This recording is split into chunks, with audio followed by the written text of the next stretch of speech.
అరే కోటి ఇంకోటి అమ్మాయి మీకు పడదండి. అదేంట్రా పుసుకునంత మాట అనేసావు. కొంప తీసి నువ్వు లైన్ అవుతున్నావేంట్రా? చెప్పరా బాబు, నేను రాబోయిపోతా. ఊరుకోండి బాబా, కావాలంటే ఆ పక్క పిల్లలు ఓకేండి, ఈజీగా పడిపోద్ది. ఈ అమ్మాయి బాగా స్ట్రిక్ట్ అండి బాబా. బాగా స్ట్రిక్ట్ అవడానికి స్కూల్ హెడ్ మాస్టర్ ఏంట్రా? ఆ అమ్మాయిరా. ఒరే, ఓ అమ్మాయి వారానికి పడద్ది, ఇంకొక అమ్మాయి నెల రోజులకి పడద్ది, మరో అమ్మాయి సంవత్సరానికి పడద్ది. ఫైనల్ గా ఏ అమ్మాయినా మగాడికి పడాలి, పడుద్ది.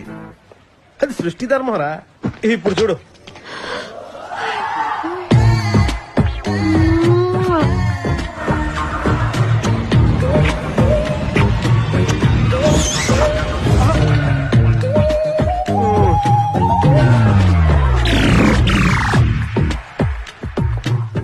ఎందుకు వచ్చారు?